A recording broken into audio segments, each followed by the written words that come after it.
નમસ્તે મિત્રો, સમાંતર બાજુ ચતુષ્કોણ અને ત્રિકોણના ક્ષેત્રફળના વિડીયોમાં તમારું સ્વાગત છે।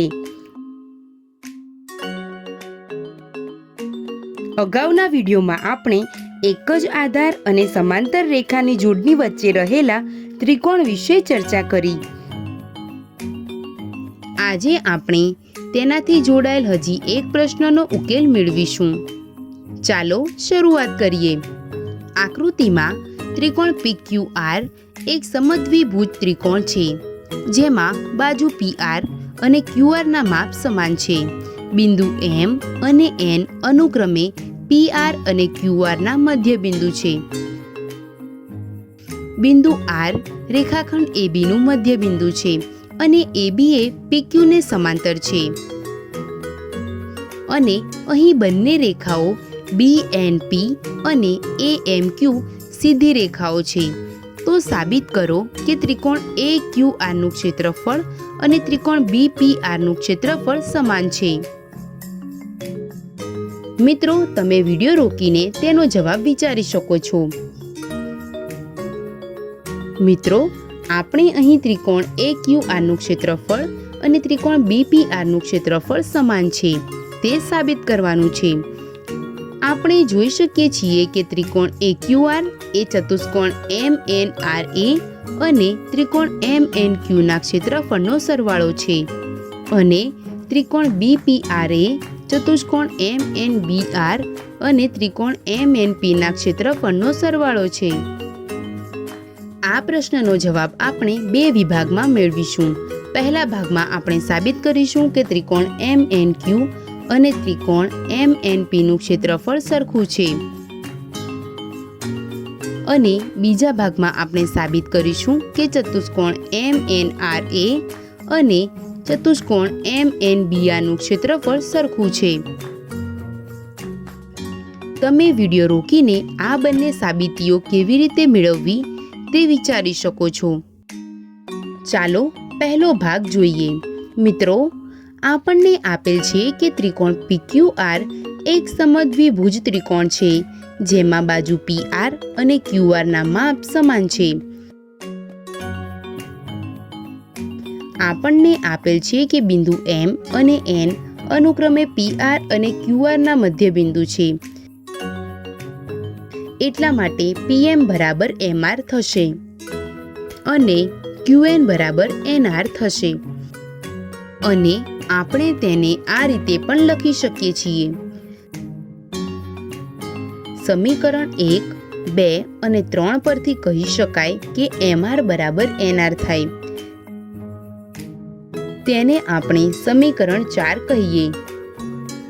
મિત્રો, હવે ત્રિકોણ PQR ને ધ્યાનથી જુઓ।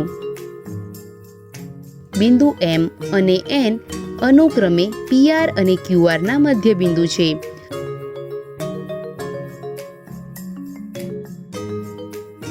આપણે મધ્યબિંદુ પ્રમેય દ્વારા કહી શકીએ કે રેખાખંડ MN એ PQ ને સમાંતર છે।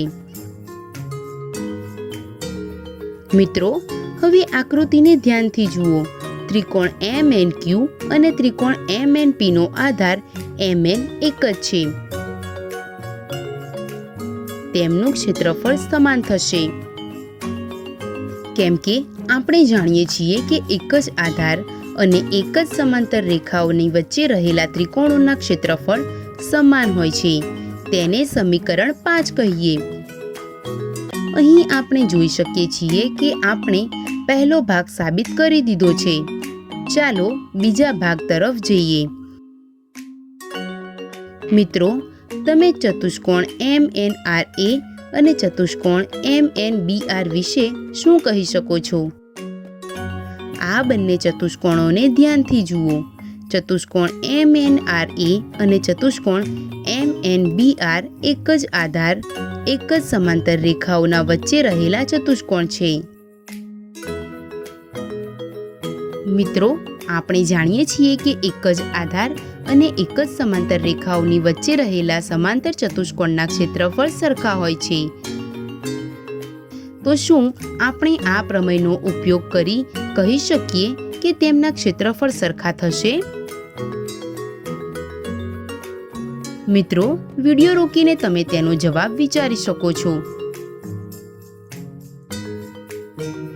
જો તમે એવું વિચારો છો કે અહીં આ પ્રમેયનો ઉપયોગ કરી શકીએ છીએ તો તમે ખોટા છો, કેમ કે આ ચતુષ્કોણ એક જ આધાર અને એક જ સમાંતર રેખાઓના વચ્ચે આવેલા તો છે, પણ તે સમાંતર ચતુષ્કોણ નથી.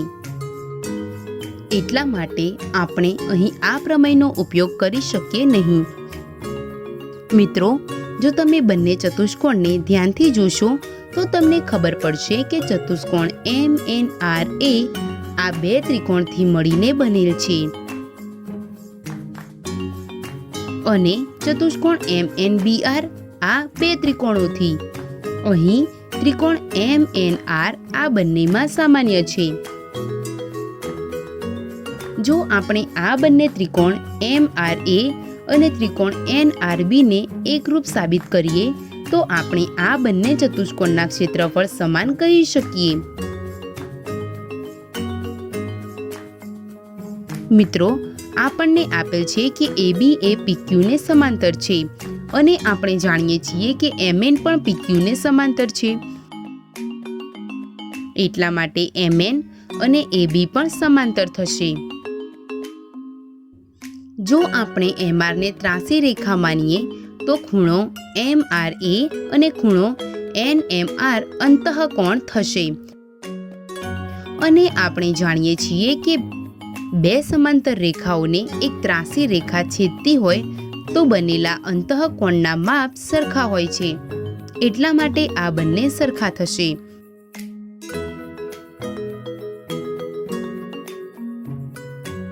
અને આ જ રીતે ખૂણો MNR અને ખૂણો NRB પણ સમાન થશે. આપણને સમીકરણ 4 પરથી ખબર પડે છે કે MR અને NR સમાન છે. એટલે કે ત્રિકોણ MNR એક સમદ્વિભુજ ત્રિકોણ છે. એટલા માટે અહીં બંને ખૂણા NMR અને MNR સમાન થશે. હવે આપણે આ સમીકરણોની મદદથી આપણે કહી શકીએ છીએ કે આ બંને ખૂણા પણ સમાન થશે અને ત્રિકોણ MRA અને ત્રિકોણ NRB ને જુઓ. આપણને આપેલ છે કે બિંદુ R એ AB નું મધ્યબિંદુ છે. એટલા માટે બાજુ RA અને બાજુ RB સમાન થશે અને આપણે જોયું કે ખૂણા MRA અને NRB સમાન છે અને બાજુઓ MR અને NR પણ સમાન છે. એટલા માટે અહીં ત્રિકોણ MRA અને ત્રિકોણ NRB બાખુબા નિયમ પ્રમાણે એકરૂપ છે અને એકરૂપ ત્રિકોણના ક્ષેત્રફળ સમાન થાય છે. મિત્રો, હવે આ બંને ચતુષ્કોણમાં આ બંને ત્રિકોણના ક્ષેત્રફળ સમાન છે અને આ સામાન્ય ત્રિકોણ છે. એટલા માટે આપણે કહી શકીએ છીએ કે આ બંનેનું ક્ષેત્રફળ સમાન છે. મિત્રો, આપણે ત્રિકોણ AQR નું ક્ષેત્રફળ આ રીતે લખી શકીએ છીએ અને ત્રિકોણ BPR નું ક્ષેત્રફળ આ રીતે લખી શકીએ છીએ. હવે આ બંને સમીકરણોને ધ્યાનથી જુઓ.